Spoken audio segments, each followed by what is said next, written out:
Hello, Joel Gazdar.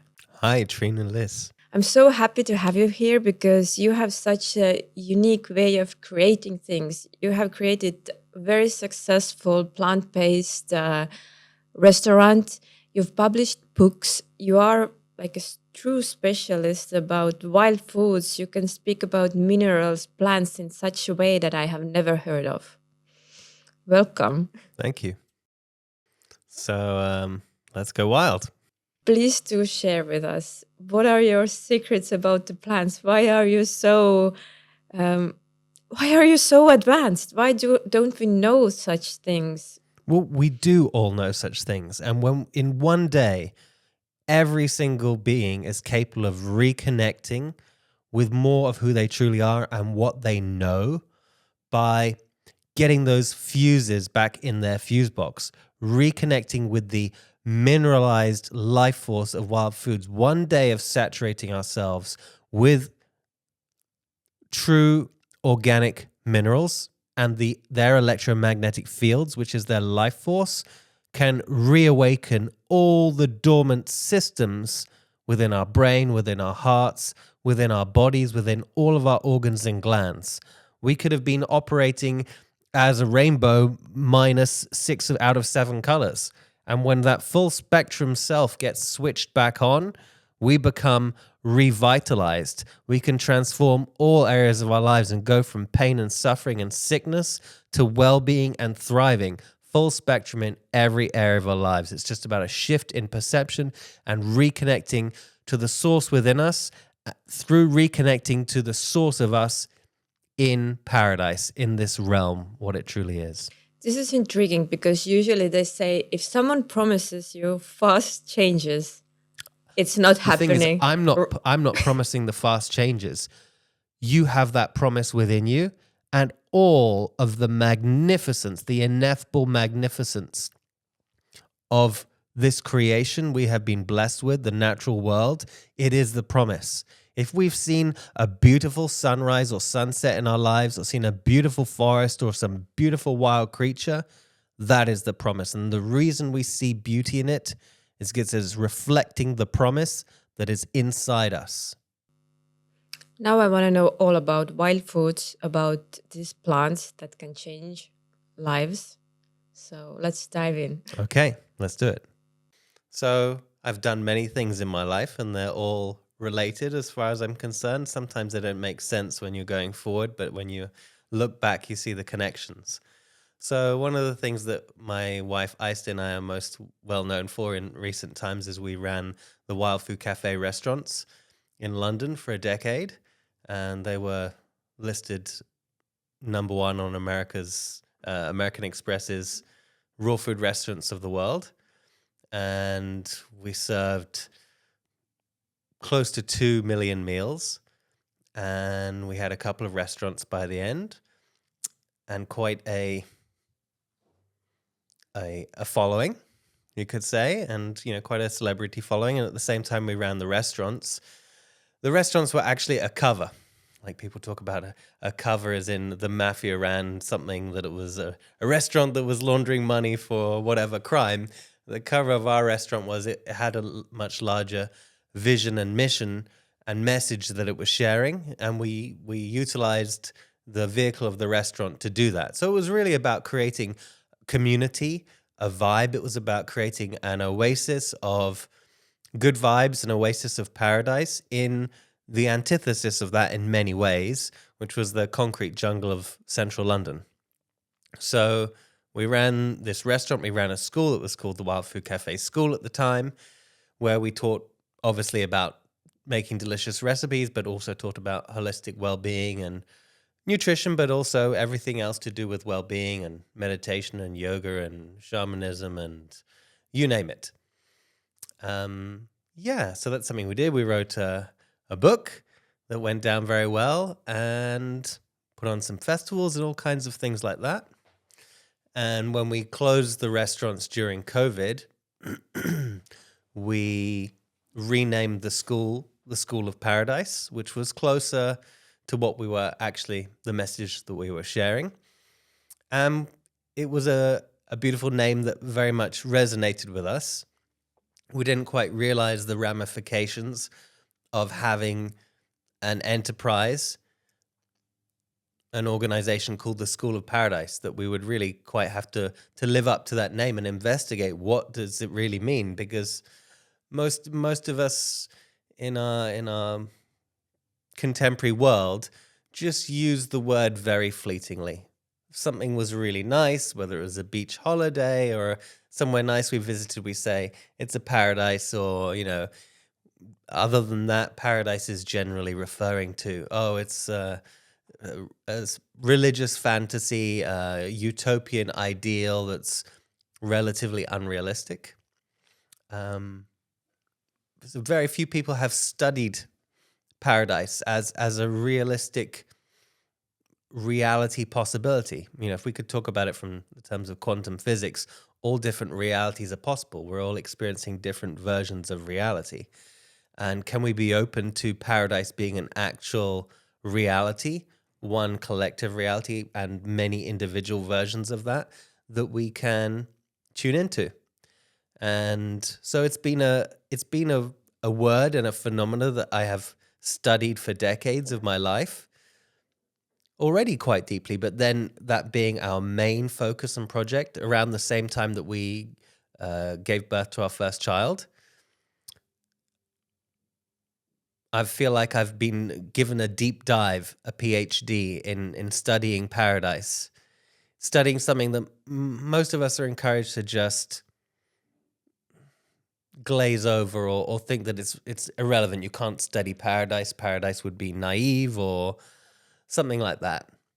But when we've had a taste, we can open up to it. And as far as I'm concerned, and as far as I'm concerned, a lot of people, as far as they are concerned, have tastes of paradise every day. But really, we have a lot more when we are small children, when we are babies, and when we're in the womb. Everything that paradise symbolizes and points towards and is a metaphor for and as an experience of, we have a connection with it. And some of us, we deny it, and we might not call it paradise, but really it's that feeling of oneness with the creator and creation in all its magnificence, in its eternal nature, in its infinite nature. So what we do at the moment in running the School of Paradise, we guide individuals and groups through experiences and protocol and methodology to awaken more of a paradise experience. Obviously, the first place paradise is realized is within us, in our consciousness, in our mind, in our emotions, which, if you boil it down to more relatable terms, it would be thinking more appreciative thoughts, which would be thinking more creative thoughts, tuning into the genius of infinite intelligence that is, and generally being more thankful, grateful, and appreciative. So, and then we can put that into action. So it's actually something that we can experience. We can have a tangible experience. So cultivating a paradise lifestyle. So obviously, paradise would be all good feeling emotions, which would be all appreciative emotions, all emotions that generate the feeling of creativity. So when we think thankful, creative, paradise thoughts and we feel those emotions, we choose a certain lifestyle that corresponds with it, that's more life affirming. So we breathe in a very different way. We move in a different way. We're more active. We're more dynamic. We have fun more. We laugh more. We play more. We're more flexible. Definitely more creative, and creative in all areas. Creative in our relationships, creative in our thinking, creative in our health, creative in our vocations, creative in following our purpose.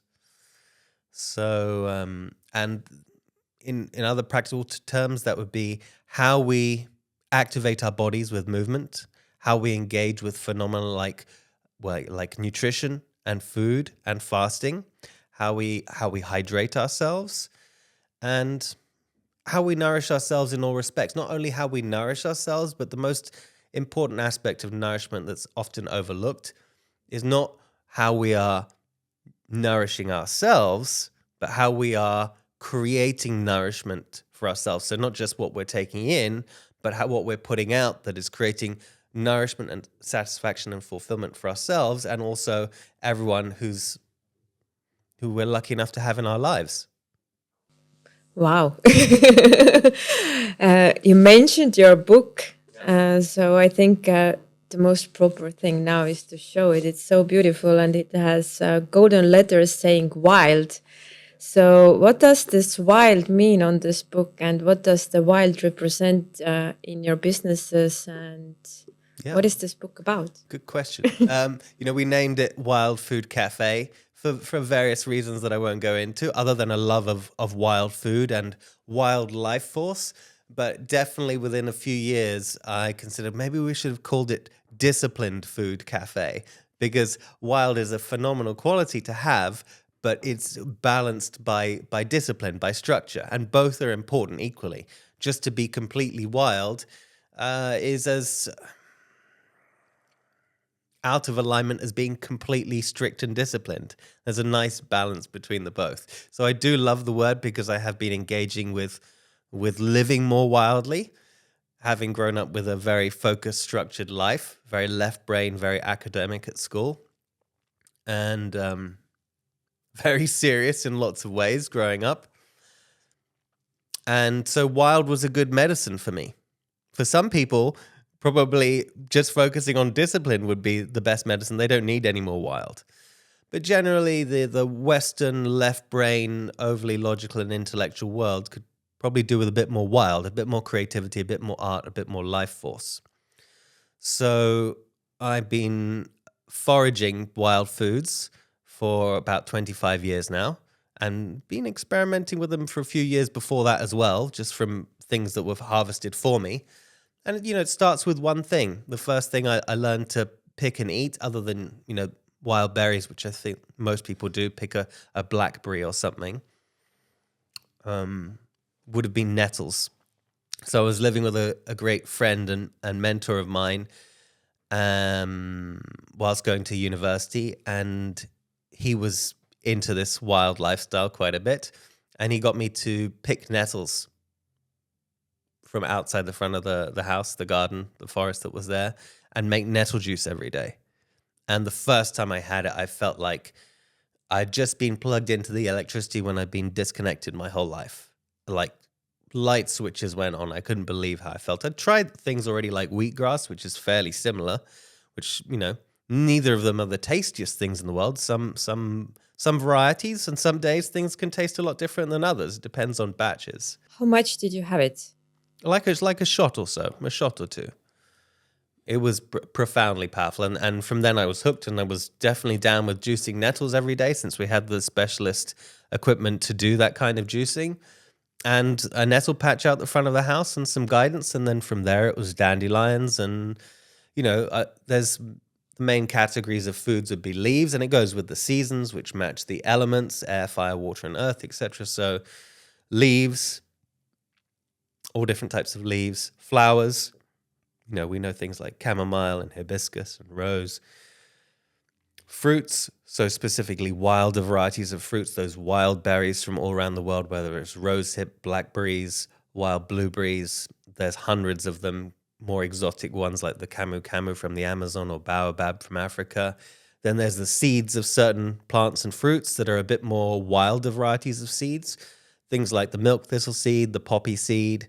And then we've got roots, so things like burdock root and dandelion root, and then more exotic ones like maca from the Amazon or Siberian ginseng or all the different types of ginseng. And then we've also got seaweeds, which of course there's a vast amount of ocean, and there's a lot more going on in the ocean and a lot more foods available other than fish. And, seaweeds, there's a huge correlation between health and longevity around the world and people enjoying seaweeds. And it wasn't something I'd grown up eating. I'd tried the fried cabbage called seaweed at the sort of fast food restaurants in London.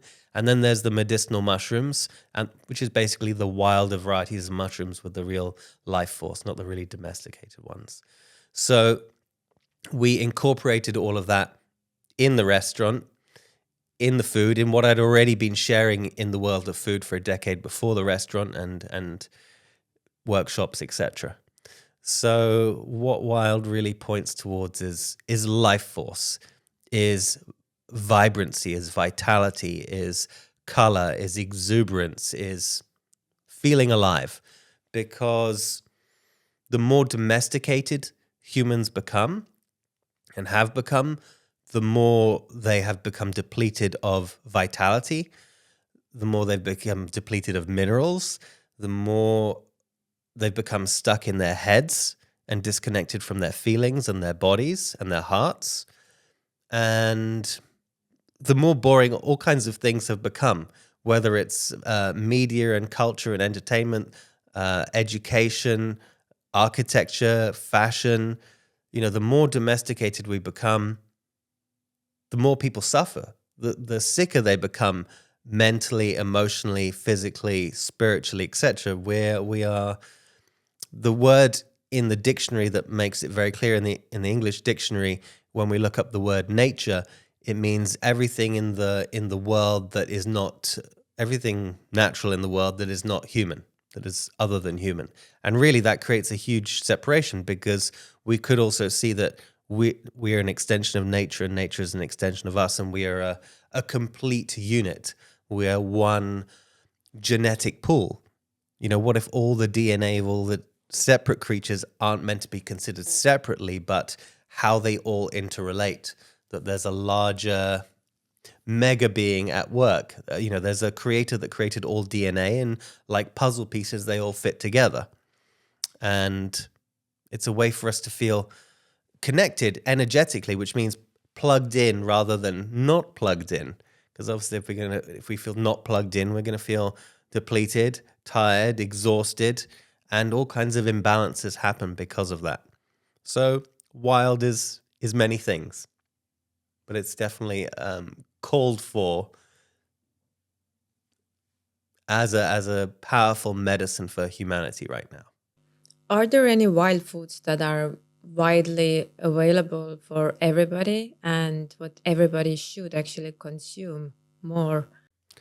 Well, I would really encourage something from all of those categories, and no one has to learn to go and forage. I highly encourage everyone to learn to forage, but don't feel like rushed. And tips on that would be: find your local forager, go on a foraging course, in spring, summer, autumn, and winter, because you're going to find different things. Go on a foraging course near where you live, up in the highlands, forests, mountains, and go on a foraging course by the coast, because there's very different things that grow in the locales near you, let alone going on a foraging course when you go on holiday to somewhere exotic or different. So it's amazing what's available. There's thousands and thousands of edible plants that have been used and enjoyed by humanity as foods since time immemorial, have a much more proven test record in history than just domesticated agriculture of the last allegedly 10,000 years. So leaves, flowers, fruits, seeds, roots, mushrooms, and seaweeds. Highly encourage them all. Some of them are more exotic and more expensive if we buy them, and some of them are very accessible. Two that I often recommend would be nettle, that grows very widely around the world.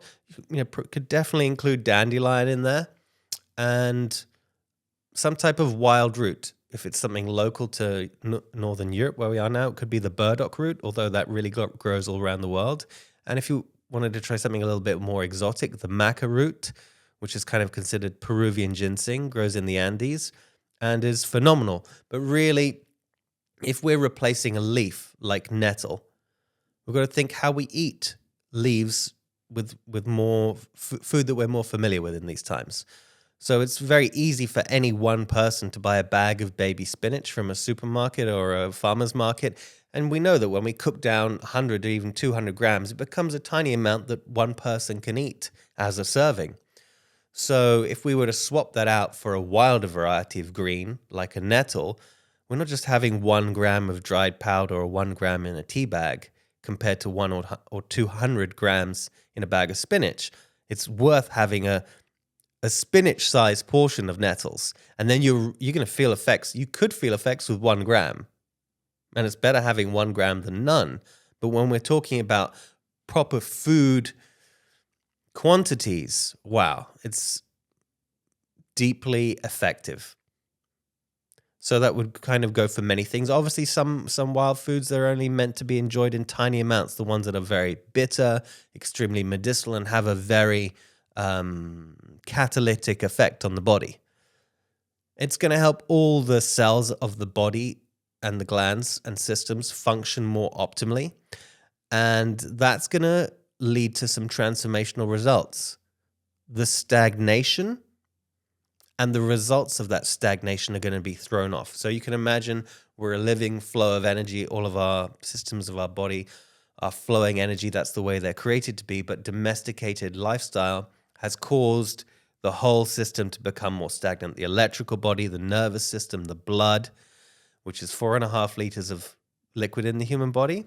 And then there's another liquid in the human body that most people aren't aware of. People might say it's water. Well, it's water. It's called something.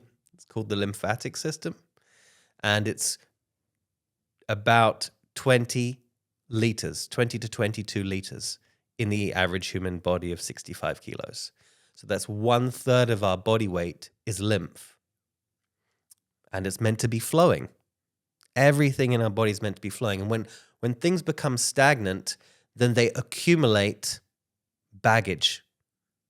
Whether we call it the baggage of emotional baggage or the baggage of cellular waste. And you can imagine year after year, decade after decade of all that accumulated baggage of cellular waste impedes the function and the flow of life force, whether we call it electricity, blood, lymph,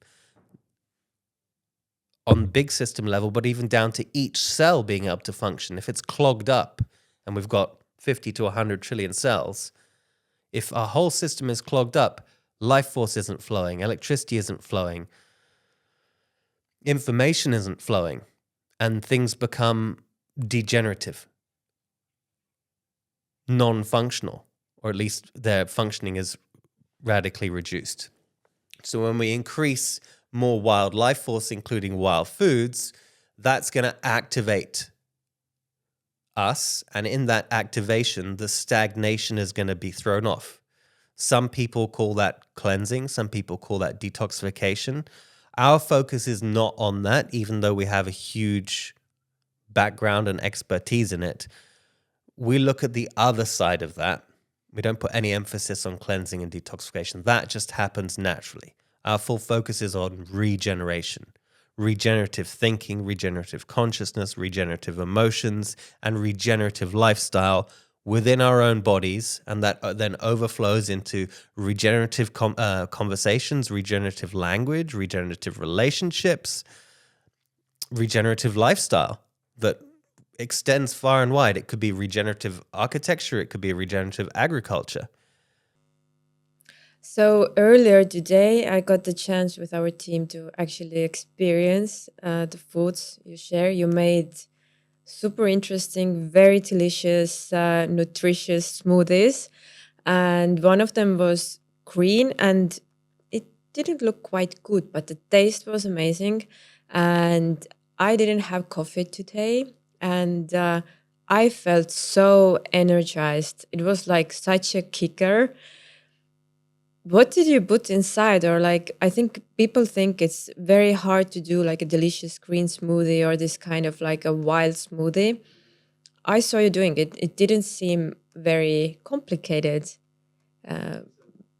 It's simple, yeah. So I don't need to go outside and pick all the nettles. I can actually go to the That could shop be a and later stage if you have a garden and yeah. if you're interested and if you have good guidance. Obviously, there are a few poisonous plants in nature and we don't want to include those, but it's easy to learn foraging, with an experienced forager, with a book, with an app.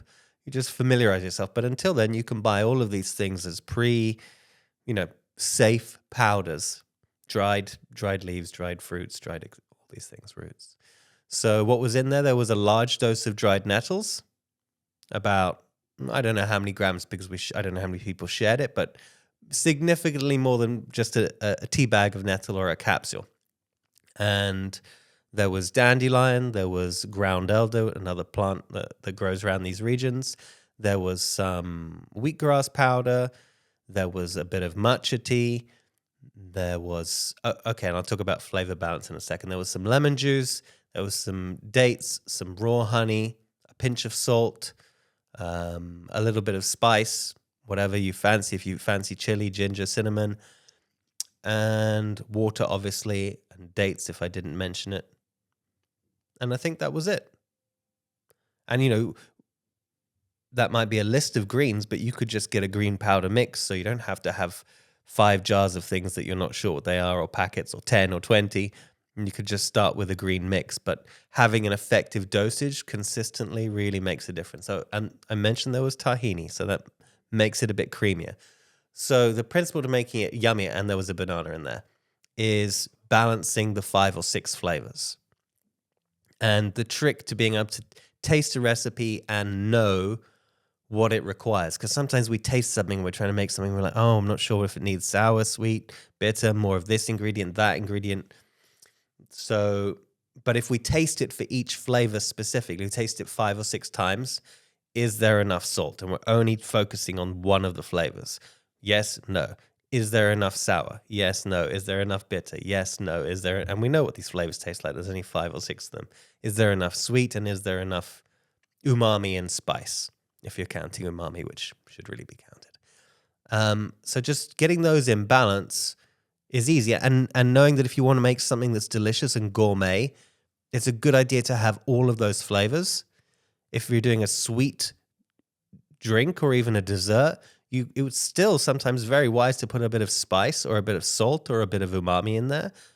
You obviously want to keep it as a dessert or a sweet, but having that edge is great. And sometimes when you make something you want to make a really savory dish, having something sweet in there, by which, you know, something like dates or date syrup or raw honey, something natural is a good idea rather than, you know, a refined sugar. So just those things in the blender. It could be 3 or 4 ingredients if the green powder's already just mixed. The lemon, so the lemon was sour, and the sour, you know, is one of the flavors that's essential to having there. And bitter is a very strong flavor, which is generally the green leaves. So you balance the bitter with the sour. All the flavors balance each other, but bitter is a very strong flavor that has been bred out of, the more domesticated the foods are, the more they lack those rich flavors. Some of the main flavors that get bred out of industrially grown food is bitter. So adding those back in, because that bitter is the flavor of alkaline minerals. Some people call it medicinal flavor. You know, because there's medicinal bitters that we still are aware of in our culture. So the sour helps balance that. The lemon also keeps the greens greener, because you said it didn't look so good. Yeah, the color of some of the greens we had weren't really bright, but sometimes you get greens that are really bright. If we'd had some fresh coriander or parsley or thrown it in, it would have made the color pop a bit more. But the lemon helps preserve the color as well and keep it fresh. And then, like I mentioned, the bit of spice, the bit of salt, and the bit of creaminess of the tahini, ideally a raw organic tahini, which, of course, if anyone doesn't know, is sesame seed butter. And sesame seed, especially when it's the natural dark variety or the black rather than the white, which has been hulled, has 3 times more calcium in it because the calcium's in the husk. So it's better not to peel off the husk, the whole sesame.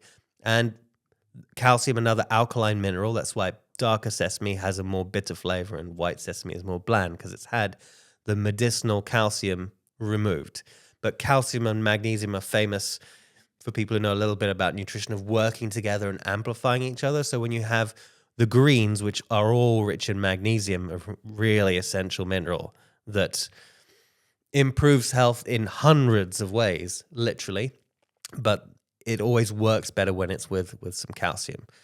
You don't need to know all that science. All you need to know is, remember, if you have some greens, have something that complements it. Apart from the flavors, tahini is a really good idea. Obviously, if someone's got a sesame allergy, you could use other foods, you know, other seed butters or nut butters.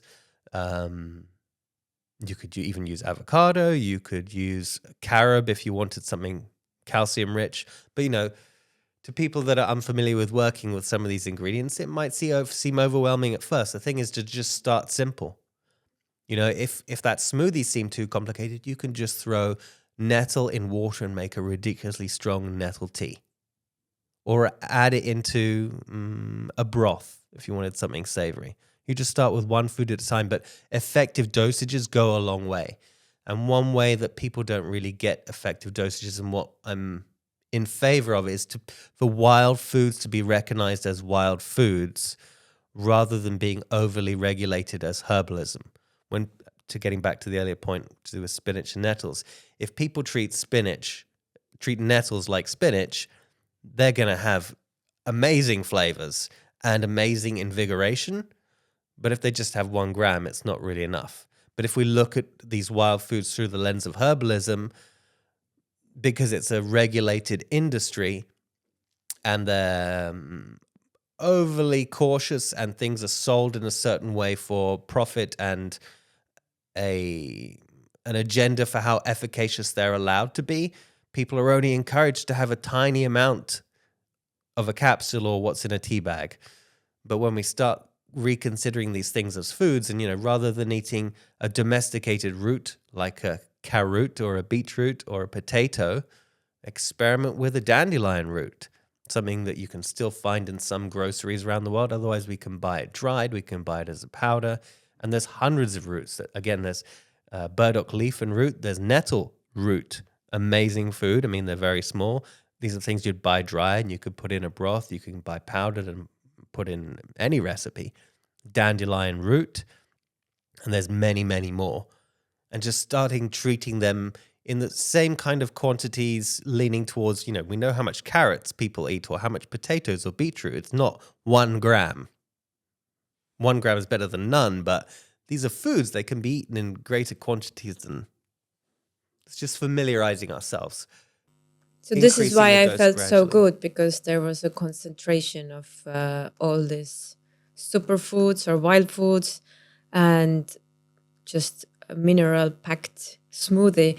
But you mentioned minerals. What are these good minerals and how we should actually then consume them to have like the most beneficial effect on our bodies, on our well-being and life generally? Yeah.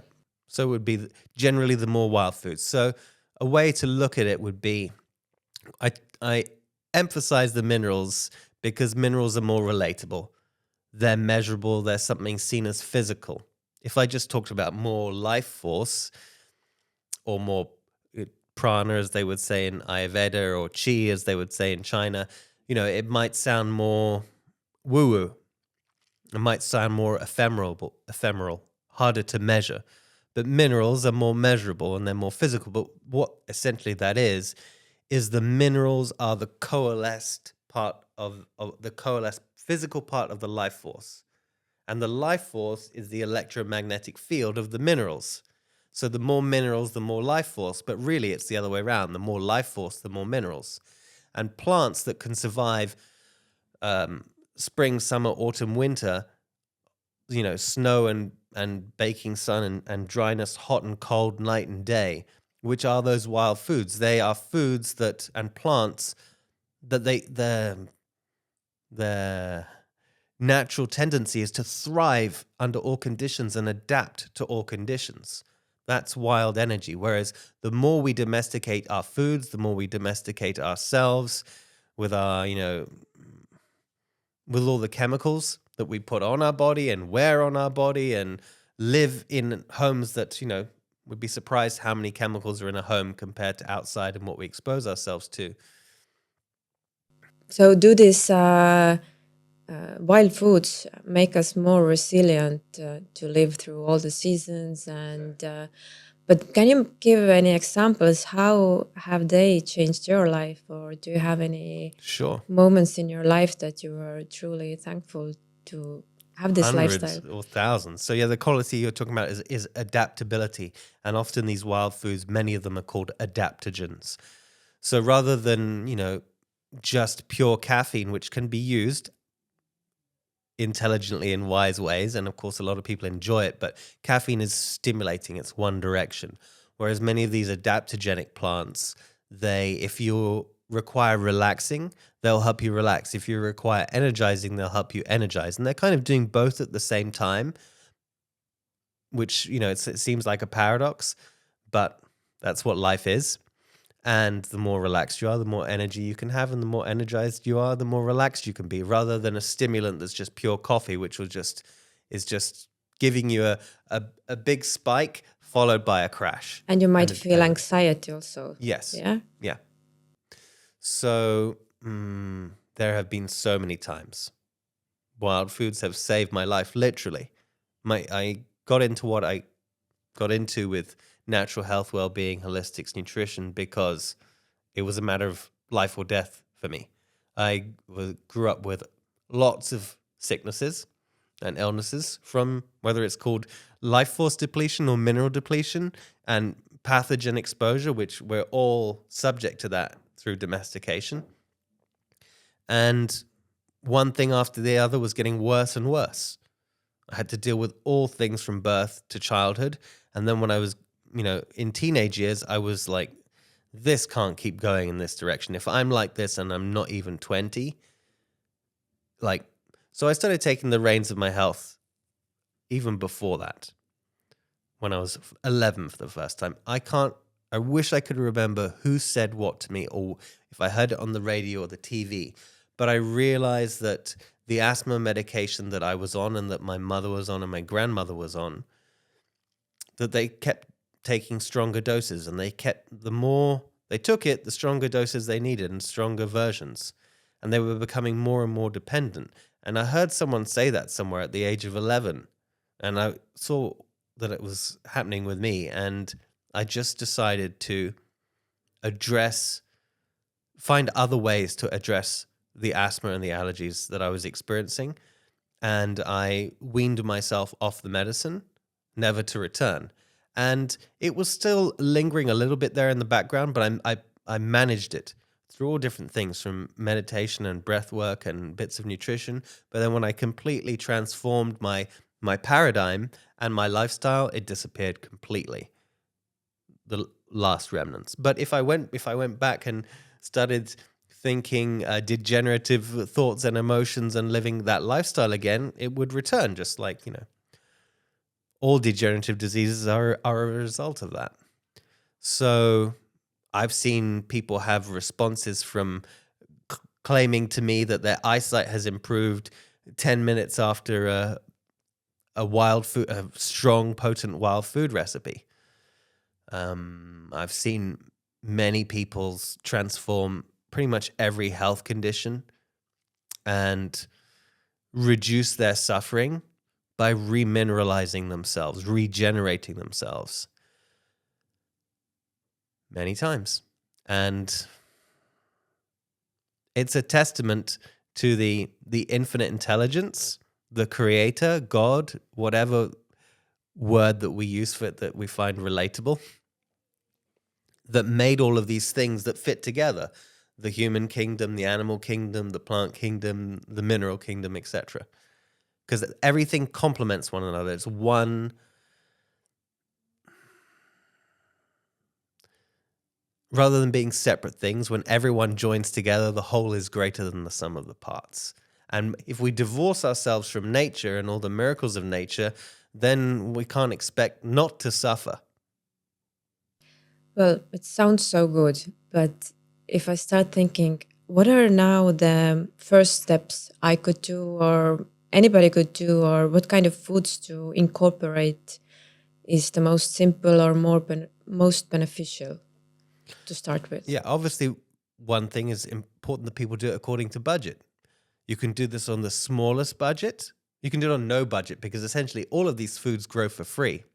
That's the irony and the miracle, that they all grow for free. Yes. And that we can go and forage them in forests and gardens. However, we have to know what we're doing, because that knowledge has been at least temporarily forgotten, but it can be reawakened, it can be reconnected to, and it can end up being extremely expensive. I've been into shops in Chinatown in London where they're selling a very old, very rare ginseng root for £22,000 for one root in, a special case. So, these things vary in price massively. So, obviously, according to budget, according to season, according to what are your requirements, what organs, glands require nourishing the most. Really, the whole being requires nourishing. But if there's a certain weak point that's suffering the most, whether it's the kidneys, the adrenals, a fungal condition, then it's good to go in and work with the wild foods that help strengthen and remineralize those systems of the body and bring balance there. So, but as I mentioned, it's really good to consider something from each category. Again, the leaf, the flower, fruit, seed, root, mushroom, seaweed. If you get one of each of those to whatever one budget it works for you, to as much as you can handle the flavor, and that it's something that is easy to have in larger amounts. I mean, if something's a bark, such as cinnamon, probably the most famous bark, you're not necessarily going to eat 50 grams of bark in a day. Because even when bark is fresh, it's like eating a bit of dried wood. So it doesn't make sense to eat a lot of dried wood, whether that's a familiar thing like cinnamon or something that's extremely bitter and medicinal and that's going to make you have a strong cleansing reaction, which will mean going to the bathroom, amongst other things. So you just start with what's familiar. Most, at least in England, I know a lot of people have heard of dandelion and burdock, that it's an old archaic drink that used to be popular, and you can still find versions of it. It's two roots made into a soda pop. And so do the things you've heard of. Here we're in the Baltics, and the culture here is more connected to those wild foods. There's more of a tradition of wild mushroom foraging all year. Like, so many more people are aware of these things here than in the UK and in the United States. And, all those wild berries that come in season, and, a few leaves. People are familiar with a few. So just enjoying more of them and enjoying ways of working them into recipes. They could be worked into absolutely every recipe, because all of those wild foods are the root of all the foods we're familiar of in the supermarket. None of those supermarket domesticated, hybridized, industrialized foods, none of them would exist if it wasn't for their wild food ancestors that they came from. But they've been bred and distorted in such a way and grown through monoagriculture that has changed their genetics. And because of the way they're farmed, monoagriculture, and that doesn't even, I'm not even talking about the last 100 years of carcinogenic chemicals sprayed on food. We're talking about the last 10,000 years of domesticating agriculture, where every year the soil becomes more depleted of minerals, aka life force. Therefore, all the creatures and friendly bacteria living in the soil become depleted. All the plants become depleted of life force and minerals. Therefore, all the animals and all the humans living in that ecosystem become depleted, because of the way we're having a relationship with that ecosystem is exploitative, extractive. We're just trying to take single bits out rather than see the whole and the divine perfection of the dance and the balance that's happening with all the elements of creation. Every mineral exists for a reason. Every plant exists for a reason. Every animal, every human being exists for a reason. And when we acknowledge those, become aware of those more, appreciate them more, then we see how everything fits together and complements one another. So how to make them, how to start introducing them more, having more wild food teas, otherwise known as herbal teas, every day, having stronger teas. Every tea bag is 1 or 2 grams. And of course, tea bags are relatively expensive towards loose leaf, so you could buy things, many of these herbs. If you love, what's something popular, chamomile tea, you could probably buy a kilo of chamomile for the same price that you would buy a few boxes of 30 packets of 1 gram. So you're getting like 10, 20, 30 times as much if you buy a kilo and use loose leaf, and therefore you can give yourself more generous amounts and a lot less packaging, amongst other things. And you can mix different things together and just adding them to recipes. You'll be amazed what we get things like nettles and add them to our daughter's food and other kids' food. If they want their whatever their favorite kids' foods are and you know what they're like, you can just start gradually experimenting with adding things in. If there's soups, it's very easy. Yeah, I browsed through your book also. The recipes are not difficult at all, and all the ingredients You have sound a bit of super delicious. experience compared to a lot of people. Okay. Some people might find them difficult. And when we had a Wild Food Cafe website up, which we don't have up right now, there were simpler ones, and we will do simpler ones. So it's about not being intimidated or overwhelmed if we see some ingredient that we haven't heard of before and we can't find it.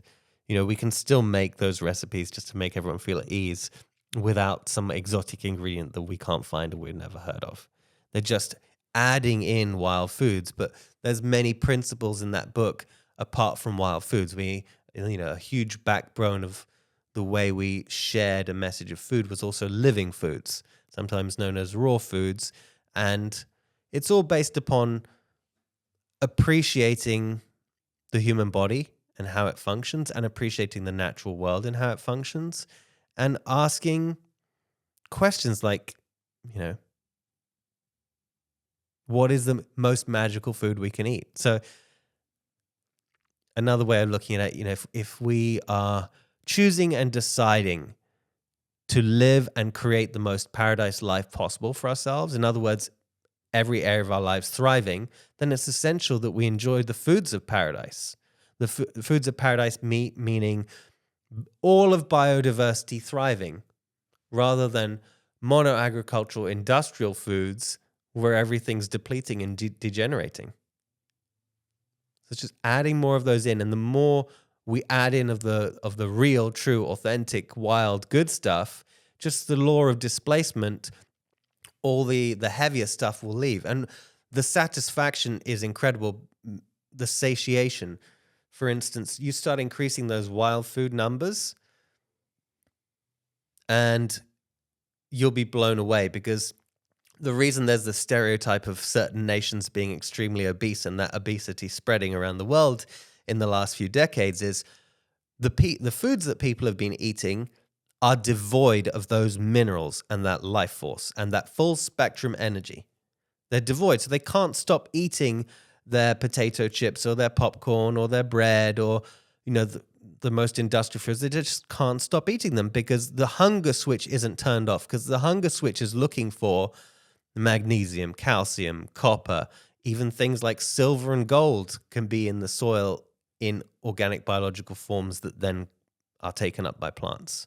And pretty much in some ways, that whole periodic table, so about 100 minerals, more or less, the human body can utilize. And the way I like to explain it is like each mineral is like a fuse in the fuse box of your home or your car. So if you take out the fuse for the windscreen wipers, they're not going to work. You can still drive the car. You take out the fuse for the headlights, you can still drive the car. It's not going to work optimally, the indicators, etc. So each mineral helps our optimal, higher thriving functionality. And we can still live with much less minerals, but we're scraping by. And, you get rid of enough minerals and their life force, and we're not in our bodies anymore, you could say. Let's talk about mushrooms, because I think mushrooms are really on trend in health world right now. Yeah. What are those mushrooms, or what are like medicinal mushrooms, wild mushrooms? Can you explain more? Sure. Well, they're not the domesticated, mass-produced mushrooms that are grown industrially with chemicals, grown under artificial lights, and the fact that they don't provide the full spectrum that the sunlight provides.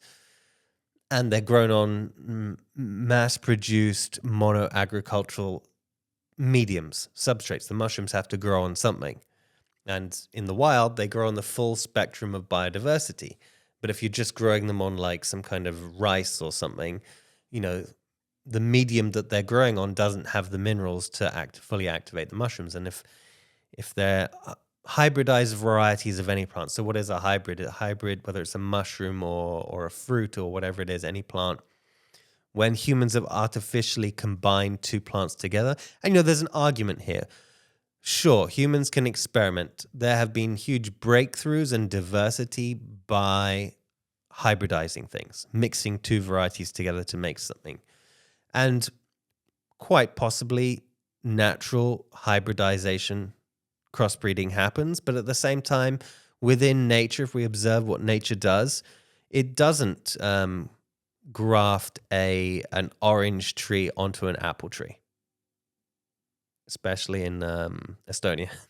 Just doesn't naturally happen. But that's things that people can do, and they can cause distortions, and there's distortions in a plant's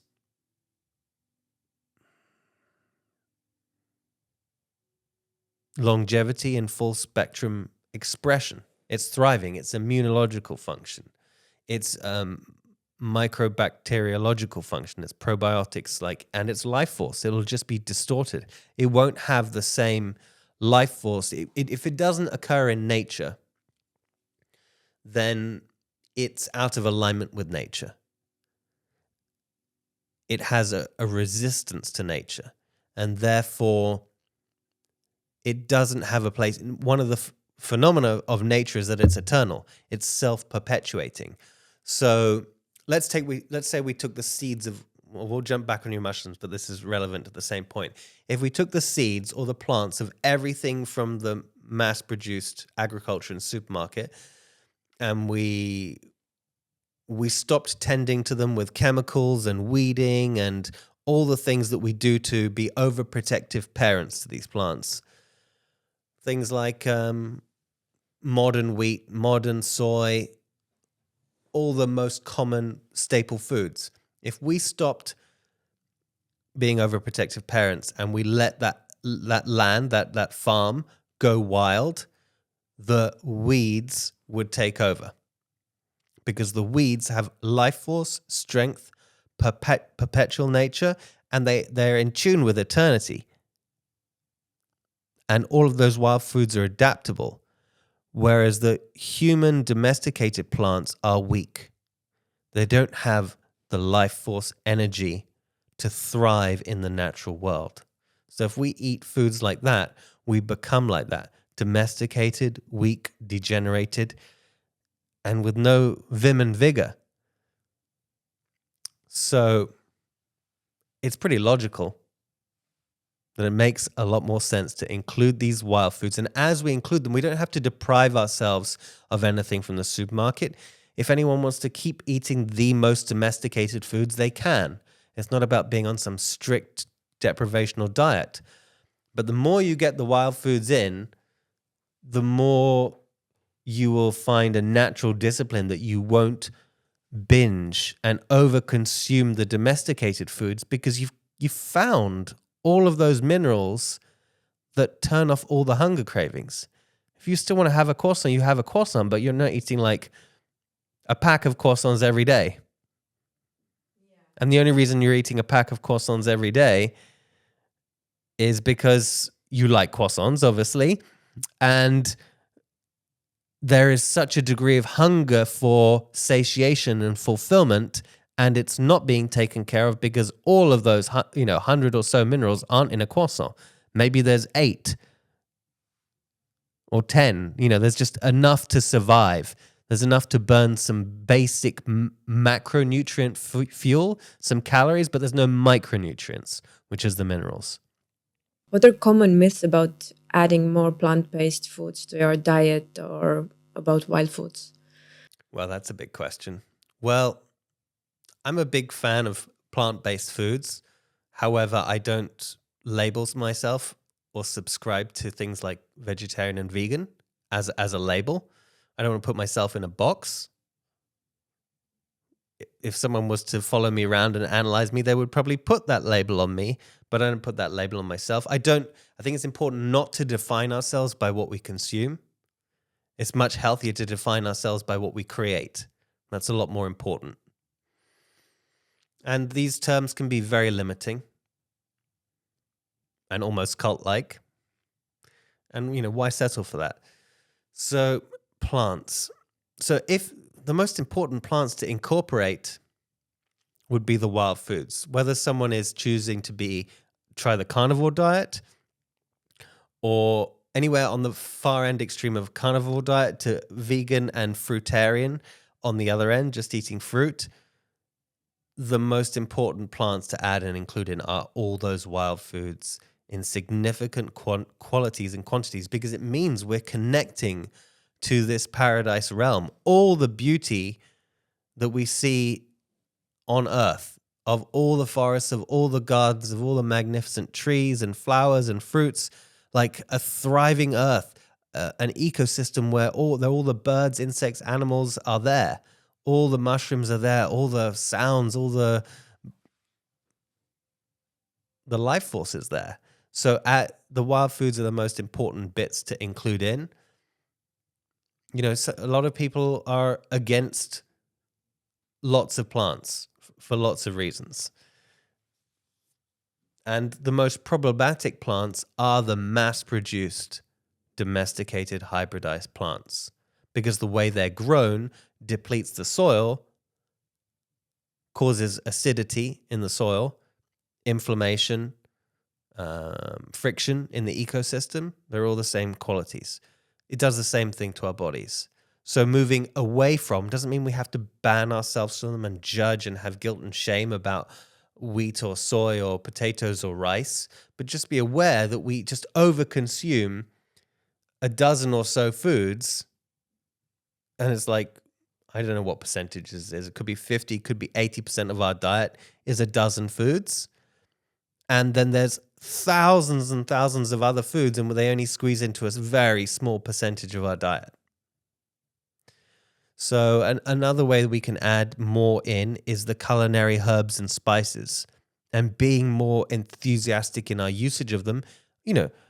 If that works for us, there's no point putting too much spice and herb if you don't like it. But all those things that a lot of us are familiar with, like coriander, parsley, thyme, rosemary, sage, all those green herbs, and all of the spices, whether it's cloves, star anise, chili, ginger, the list goes on, cinnamon, all of those things are phenomenal and encourage higher quantities of those in our foods, in our teas, in our etc. You mentioned all these herbs, coriander, then parsley, we can go on. But many people say that they don't like them at all, like they are not tasty. But if they start incorporating them, they start to love them. It's like this certain time period. Why is it that some things that are so beneficial to us, they're disgusting at the start, actually? I have had the same experience myself. So it comes back to the point we made earlier about domesticated foods. We breed out those bitter minerals, those bitter compounds, those bitter flavors, which is one of the, if we talk about in terms of the rainbow, it's one of the colors on the spectrum. And every color on the spectrum is important. So because the bitter medicinals have been bred out and we're not used to them, and we've got hooked on refined sugar and refined salt and refined oil and all of these things.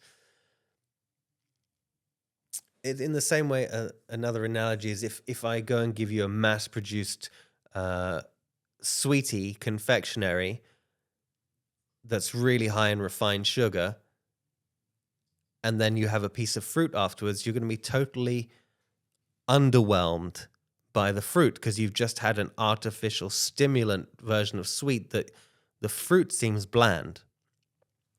So, okay. And they have an action on our body. So I don't know what the numbers are, but at least 1 in 100 people that I've met has a problem with coriander. And I haven't got any scientific proof to back this up. I mean, I do have scientific proof of watching this for decades, and I'm sure a lot of people can confirm it. And maybe someone will test it in a laboratory. Not that that's really necessary unless someone thinks it is. Coriander is famous for being one of the best heavy metal detoxers. And I've tested this on clients for decades. The people who resist coriander is because they have heavy metals. And this is a theory. You can test it, but go on the logic. Everyone has heavy metal exposure. For those people who have higher degree of heavy metal exposure, or their bodies, in their unique case, can't handle how much they've been exposed to heavy metals, and they have coriander, they could have mercury fillings, for instance. When they have the coriander, it makes the heavy metal, whether it's the mercury, the lead, the cadmium, come out. And that when we detox heavy metals, it's an intense process, because something that's harming our body, in order for it to be removed from our body, it has to pass through our body and go from being locked up, bound up in mucus, and shoved somewhere where it won't do too much damage. That when we take a alkaline, medicinal, rich mineral wild food, it promotes its processing. So I've experimented with people who've had either consciously had heavy metal things, or have not known they've had heavy metal things but not liked coriander. And with the right recipe, I've made things by mistake, even like made soups, like squash pumpkin soup, and I put a lot of coriander in. Normally I know that friend doesn't like coriander, but if something happens, you can just make the recipe right. There was enough tahini in it, there was enough whatever else in it, there was enough, all the flavors balanced. They didn't notice the coriander in there. And then some people, I've started them on like coriander seeds or coriander sprouts, and just, even if they don't like coriander, I take it as a sign that there's heavy metals to detox. I encourage them to make friends with that thing, because of course it's good to have the things that we love, but at the same time, sometimes we can resist the very thing that is best for us. And sometimes the thing that is best for us is going to create a change or a transformation that people may be uncomfortable with because it's not familiar. So in the case of coriander, I would say if someone has a detesting of coriander, that they could engage in a specific protocol of very small amounts of coriander consistently till they get used to it. And they can slowly up their dosage. And what I've seen again and again, whether it's coriander or many other things, and this is different than necessarily an allergy, although that can be explored with the same logic, that I've had people that are like, they hate coriander, and they started this way, and now they love coriander. They've cleaned up their heavy metals, and it's significant. So whether we're specifically talking about coriander or any bitter foods, if people aren't used to bitter foods or the spicy foods, and of course, it's not about forcing yourself to eat lots of chili when you don't like spicy foods, but not being afraid of all flavors. Start small, experiment, know that you have control of higher doses, lower doses, but that you can lean into stuff. And that sometimes if you're repelled by something, I'm trying to think of other foods that people hate. I've got a mental blank. I know there's others. Coriander often comes up. Beetroot. Beetroot. If it's something like beetroot, then I would encourage, you don't have to have a full bowl of beetroot soup when someone offers it to you, but don't be afraid. The example with me is celery. Don't be afraid of a little beetroot in a salad. Like, make friends with the things that you think you hate. I never want any beetroot. Well, have a tiny bit, have that little bit of beetroot consistently till you dissolve this strong emotional charge to it, because that energy of having a very strong emotional charge towards something natural is causing stress in your system. And that's not well-being. So you mentioned the beetroot. And then in my case, it was celery. If when I was a child, if there was any dish with any celery in it, I would be like, don't eat that. Just detested it. And I ended up for how many years is it now? 25 years drinking celery juice in vast amounts. Not just celery juice, celery mixed in other juices, green juices. Like, I'm all good to go with celery right now, especially as a juice. I still don't super like to eat it,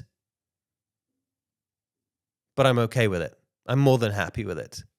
And that's just my own personal example. So that with all foods, and this goes for other areas of life, it's not just foods. If we think we don't like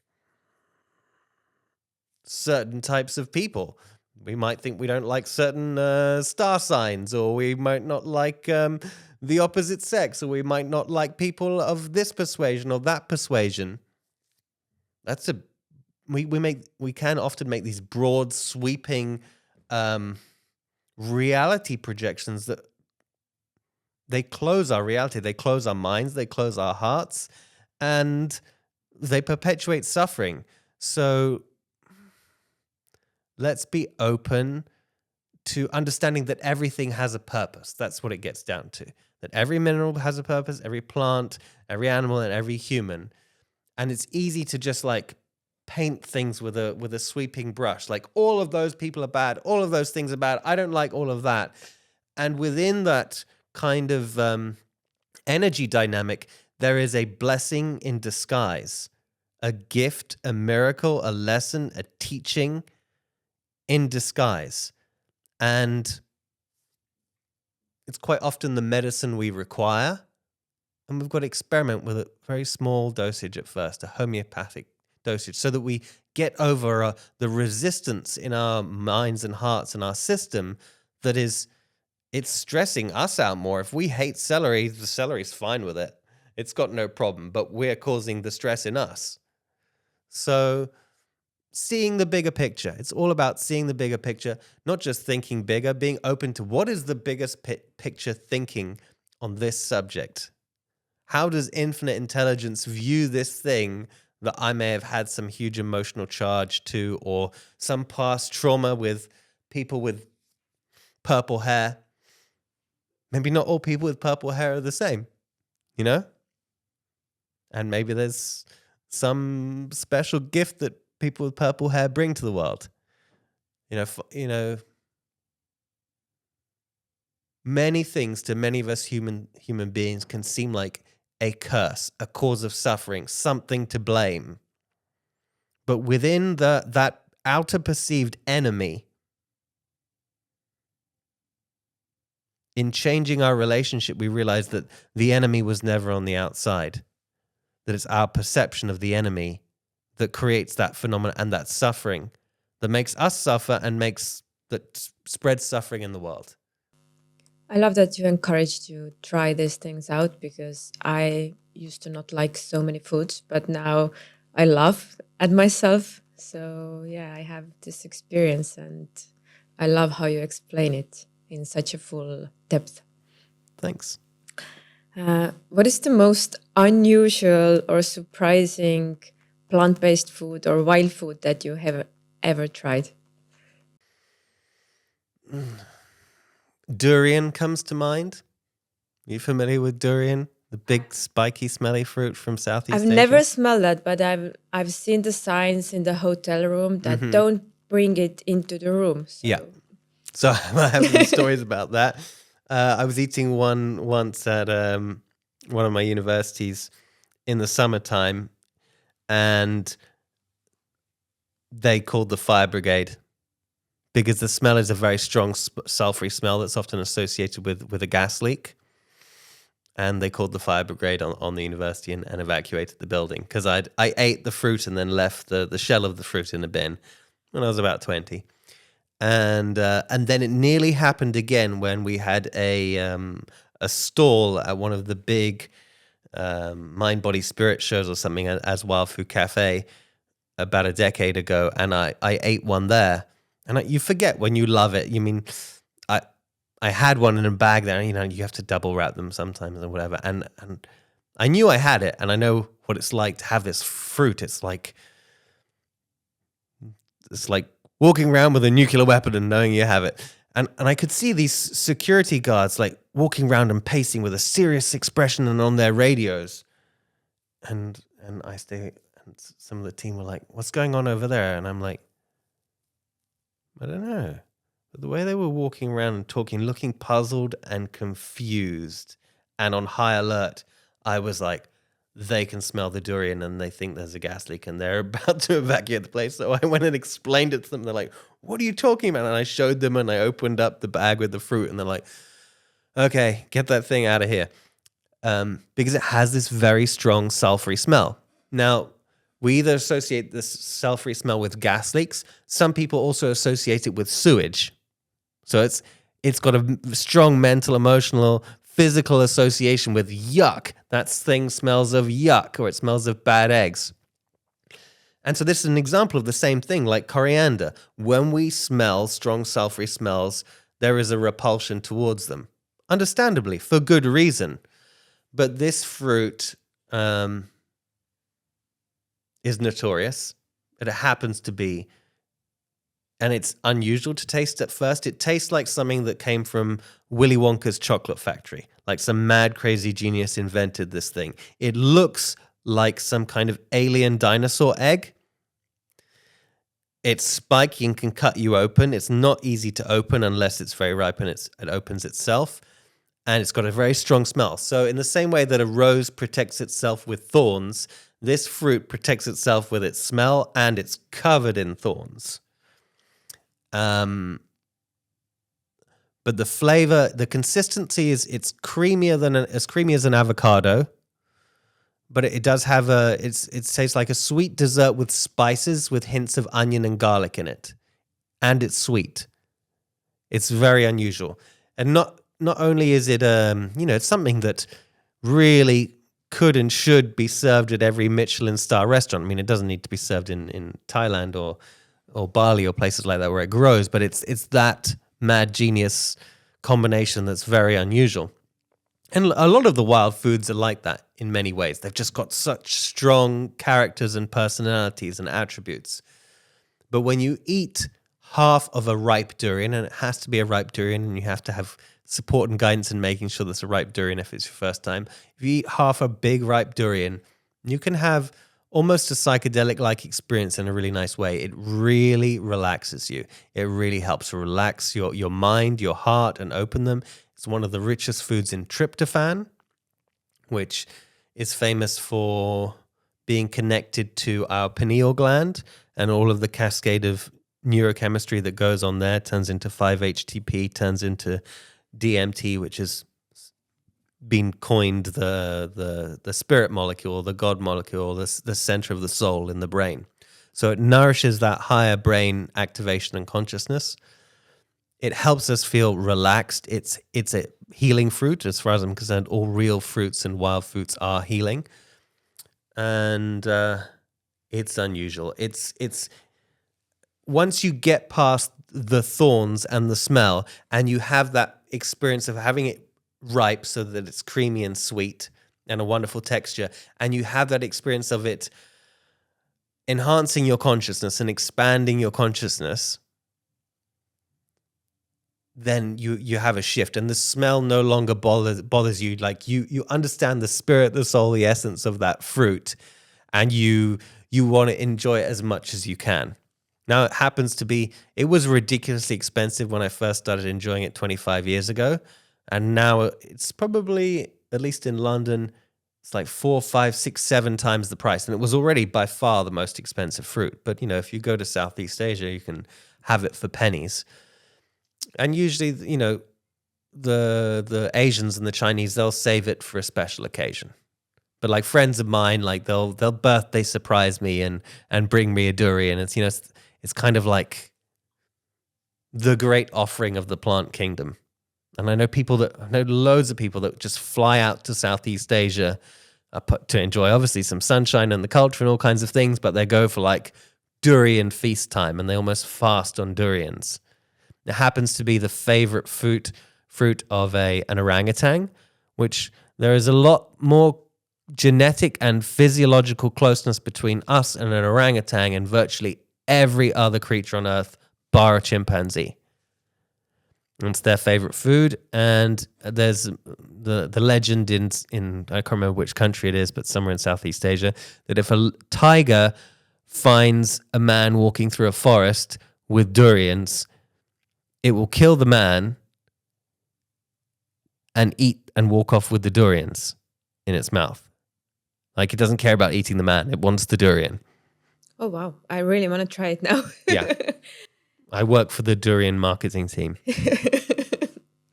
What's your go-to comfort food if you want to indulge and you're craving something? Wow. It depends. Almost every food can be a comfort food for me. And I can put hundreds of wild foods on that list, depending on what I'm in the mood for, but I can also put domesticated foods on the list.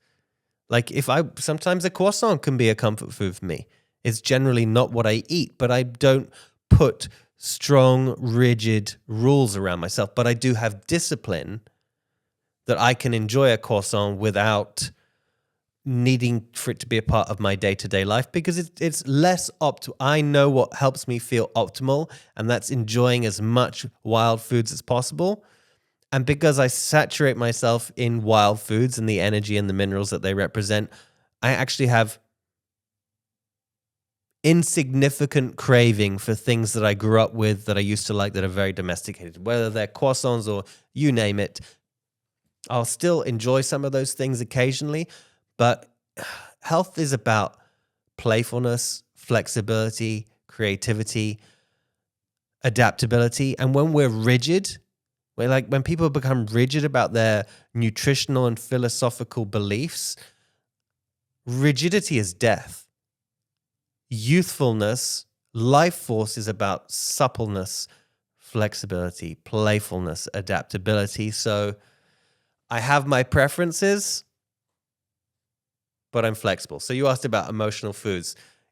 2 foods that I eat very commonly and that are easy to get. I like to find the best olives in the world, which is, some people obsess about wines and some people obsess about olive oils, which is obviously close to olives. But sure, there can be some amazing olive oils from around the world, but olive oil comes from olives. And when you know how to find a good olive, which is not what's available in the supermarkets generally, you can find the better olives out of what they've got in the supermarkets, and I will have the better olives.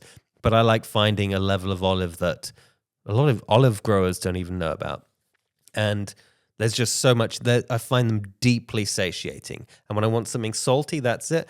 And apart from that, chocolate. I have 22 years experience in being a raw chocolate maker, so making it straight from the bean and in an unroasted fashion.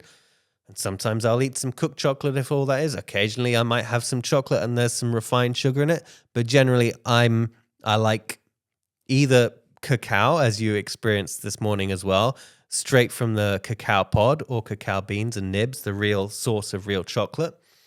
And generally that's what I like to do, whether it's in a smoothie form or make my own bar or dessert, or buy the best quality chocolate I can find.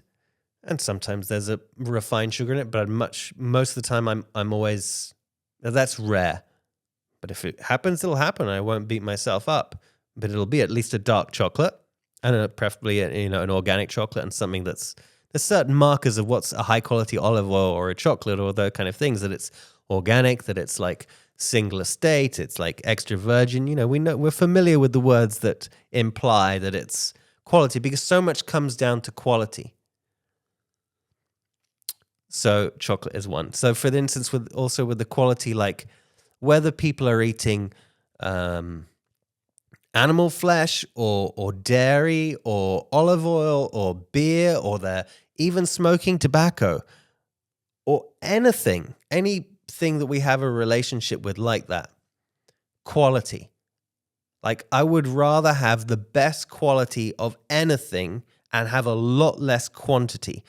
Because when you have something higher quality, it's got more minerals, it's got more life force, it's got more spirit and essence to it, it's got more flavor, it's got more goodness, and it's got less anti-nutrients and less toxins and less processed.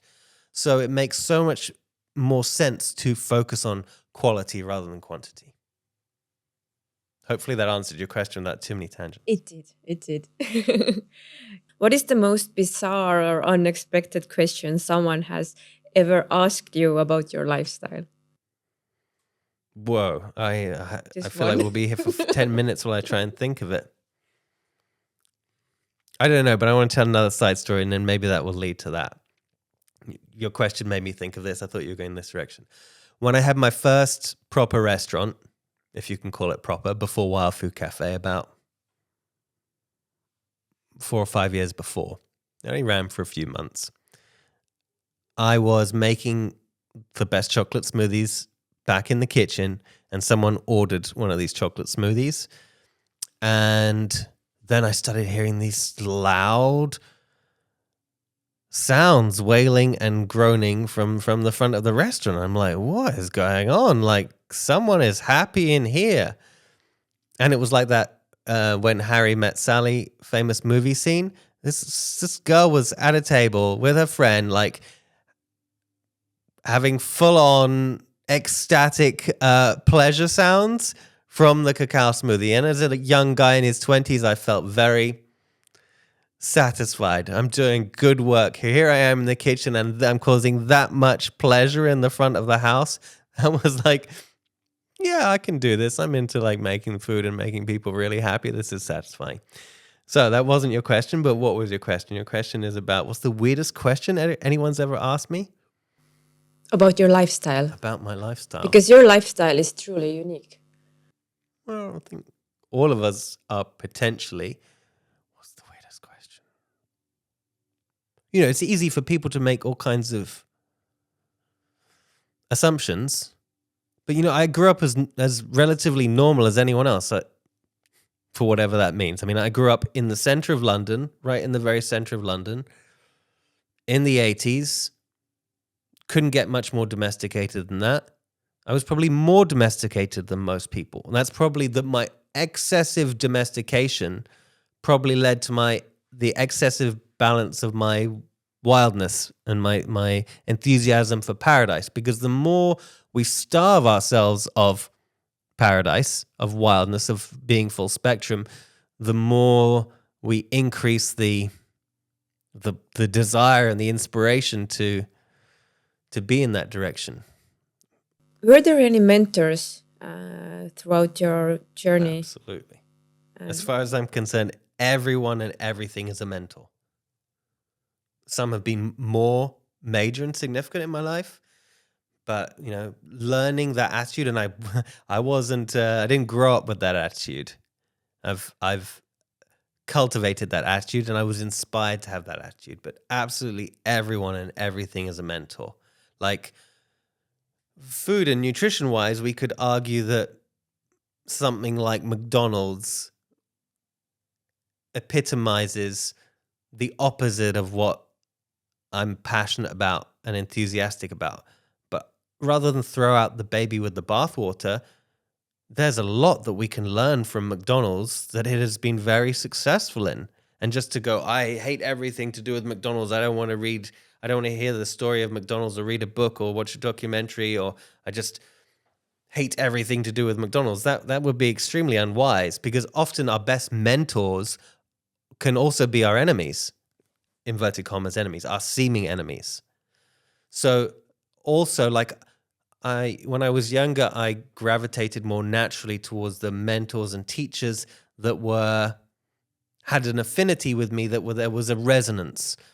But a lot of my best teachers have been people that were like, I took personally what they said, I got defensive, I thought they were mean, because at the time I was vibrating on a victim perspective, where instead of learning the lesson and hearing the blessing in disguise and what someone was saying, and even I could find their attitude unpleasant.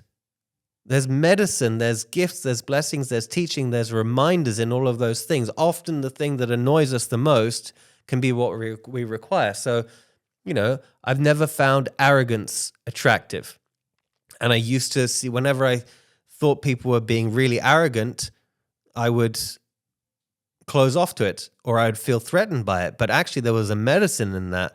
All arrogant people can teach all modest and humble people to be more confident. Like, sure, arrogance is unattractive and unpleasant in many ways, but confidence is a natural quality that's beautiful, and they can get confused. All of nature is confident. When we were all babies, we were all confident. We would confidently scream and cry our lungs out, or with full authenticity. And so much of the time that gets smothered and we get told, shh, quiet, don't be seen, don't be heard, don't be confident, don't stick your neck out, don't express yourself. Because that's the domesticating energy. It's smothering us and it's making us weak. If we're not confident, we're weak. If we're not confident, we're not embodying and expressing and tuning into having faith, to having courage. And like there are so many noble qualities that are important. And sometimes maybe some forces in our culture have been encouraging our weakness, our mental, emotional, and physical weakness, which is our disempowerment. Domestication is disempowering. You know, we're not throwing out all of civilization and say go back to just living in the wild at all. But there's many things that we can think culturally, or we can be poisoned with ideas. And you know, it's like in the movie Inception, there's a bit where Leonardo DiCaprio's character asks, what's the most resilient paradise? What's the most resilient parasite? To whatever the character's name is. And the guy says, you know, a worm or whatever. And he goes, no, the most resilient parasite is an idea. So often our minds can be poisoned by flawed premises, just one distorted thought. And usually we only have distorted thoughts about other people in the world if we have a distorted thought about ourselves. So that's the job about cleaning out the pollution, cleaning out the distortion, the acidity, cleaning out the degenerative thought, cleaning out the unappreciative thought. And as we clean out unappreciative thoughts made up of unappreciative words, ideas, attitudes, then we allow the natural beauty to shine and the truth to shine. So, yeah, it's just having that attitude that of one, always counting our blessings. The obvious blessings are much easier, but whenever something pushes our buttons and triggers us, as I like to say, what is the purpose of a button? The purpose of a button is to be pushed. So if you say someone or something pushes your buttons, well, if you have a button, the purpose of your button is meant to be pushed. Maybe we need to examine why you have that button in the first place. And is that button serving you, serving the world? Is it empowering or disempowering you and the world? So when we address all of these things, we transform something that once was a huge waste of time, energy, and money. It was causing total friction in our lives. It was against alignment. It was and causing resistance. And when we bring it back into alignment, we reconnect with all of that wasted energy, and we see the divine perfection of how things work together in a complementary fashion.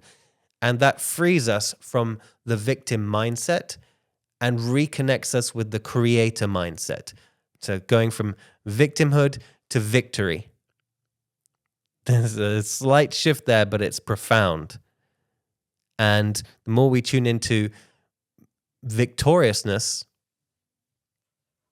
the more we free ourselves from all the pain and suffering in our lives. And as we free ourselves from the pain and suffering within our own lives, that's the best thing we can do to ameliorate all the pain and suffering in the world. These are wise words. Thanks. I'm just borrowing them. You know, they exist within all of us and all around us. I've just invested the time to see them clearly. And as there's a version of this that I've changed it. If you stick your hand in the pot of honey, it sticks. The original version of that I heard was if you stick your hand in the pot of glue, but I'd much rather stick my hand in a jar of honey. So surround yourself, tune into, bathe yourself in all the wisdom of the world, whether it's the people around you, see the wisdom in the people around you, watch all the videos on all the areas of wisdom, surround yourself with wise people, and you will draw out your own inner wisdom. We all have it. We all have access to infinite intelligence and creativity. I wanted to ask a final question, but it feels like you already answered my final question. So maybe you have some last words you want to share to back this podcast all together. I'll go on for another couple of hours if you invite it. Maybe we wrapped it up there. Yeah. Yeah, I can imagine. I think those words were right. Maybe, the more we tune in, the more we can resonate with each other, whether that's reading each other's minds, tuning into that higher level of the causal realm. Some people might call it psychic awareness, but we're all created from the same life force. We're all basking in, marinating in the same ocean of creative consciousness and existence. So, and the more we embrace that, and the more we emphasize that and remind ourselves of that, we have experiences like answering each other's questions or rendezvousing at the right place at the right time, synchronicity as it's often called.